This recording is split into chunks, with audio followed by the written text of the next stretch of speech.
you for tuning in. My name is Fonny. Today I'm going to do something different from my other videos. I am going to unwrap the prop box together with you. I have imported Asean Plant Export a couple of times. This is within the second import. Apart from rooting part of it in pon, I also rooted it in sphagnum moss. So I haven't taken a look of the root in the past 1.5 months. So it's going to be exciting to see how much the root has grown. And you can also learn a little bit of how to distinguish between roots and also sphagnum. All right, let's dig into it. Let's take a look at this one. Another type of unboxing is to reveal how these root actually grows in sphagnum moss. Okay, let me see how I can approach this. Okay, I'm going to do like this. Ooh, you see this? There's a lot of roots actually. This is in the sphagnum moss for probably 1.5 months. So, okay, I'm doing this because I want to repot the plant. So in order to determine when you can repot the plant is when you can see there are around this much root. 2 centimeters root has grown. Roughly it could be 1 to 2 month time. I'm doing this because I want to put it back to the original pot, which I can plant it inside there and can make it a fuller plant.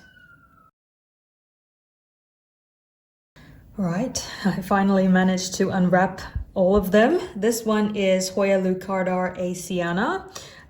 It is very difficult to unwrap it in the sphagnum moss because the root and the sphagnum moss look so similar. So yeah, I think the tip here really is not to pot it for too long in sphagnum moss, otherwise you will end up ripping off all of the roots and you have to reroot it again. But yeah, as you can see, the root here is very healthy and there's a lot of roots. So what I'm going to do is I'm going to repot it in this one here.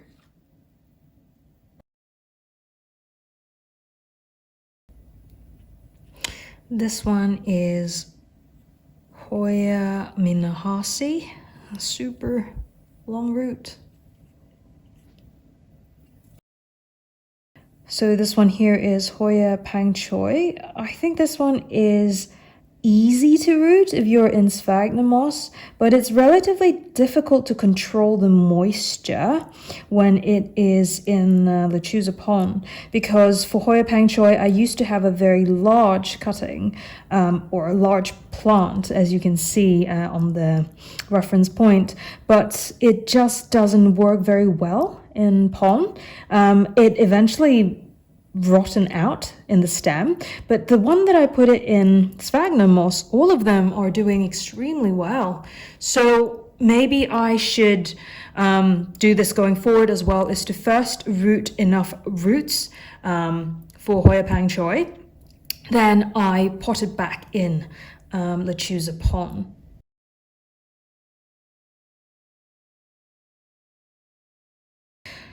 Okay, so this Kastbergii has an extremely thick root compared to other Hoya. And that's definitely the reason why it takes longer time for it to grow in the root, because it takes quite a while to grow this kind of succulent, thick, juicy roots. Right, let's take a look at the patella. Interesting, it's just one leaf, but it's very healthy and it's so fuzzy on the back. This back feels like Thomsonii. You see that? Okay, there's a lot of roots going on here.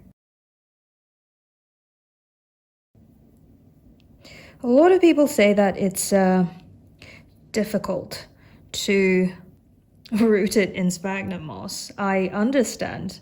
I think that's also one of my fear in the beginning. Why and how I choose to root my Hoya. Like in sphagnum moss, it's just you can't really differentiate between the root and the sphagnum moss, and even if you can, it's just tangled all together. And yeah, you can't avoid ripping off actual root compared to the sphagnum, but I think I did my best. But I'll dip this one in water so then it could remove more of this sphagnum. Hoya Phuwuaensis. This could be a plant that I can just plant it like this, because there's so much root here on the bottom, actually on the top as well. I don't know how I should repot this one, like this. One thing that I would like to point it out, which I think a lot of people will find it useful, is how to use sphagnum moss. This I have researched a lot of time myself before using it, is how it is not too damped but moist enough. What is good for the plant and how exactly can we water sphagnum moss. I'm still learning, but I can briefly share my experience with everyone. When it comes to the sphagnum moss, you want it to be moist, not damped. So a lot of people will say this, I did this as well, is when you squeeze it really hard, you can't really see any water coming out from it, but you can feel it, the moisture in your hand.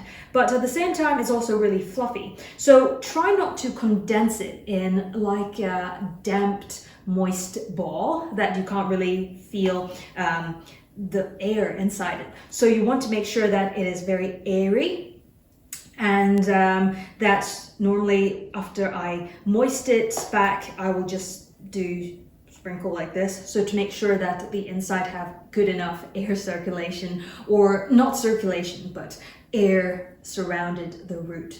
And another question would be, how do we water it? Because the sphagnum moss is difficult to water, how to determine it's not overwatered. What I will do is I normally use a water bottle to just sprinkle a bit of water on top of it, not saying to like squeeze so much water. I don't really do measurement, but you just make sure that it's bit by bit. You can never overwater it if you are dripping water in it. But if you're pouring water in it, you can't really take out water from it, if that makes sense. So yeah, so another thing that I also thought about is how often do I water it? Probably 2 times each week. It really depends how moist it is on the top. But one thing really special about sphagnum is it dried out from the bottom first, which means that even though the top layer looks like it's moist, the bottom layer may not be moist. It could be really dry. So the tip would be to use a transparent box, so then you can see if there's condensation of water on the box. Yeah, hope this helped. If you like this type of video, let me know in the comment box below, and I'll see you next time. Bye!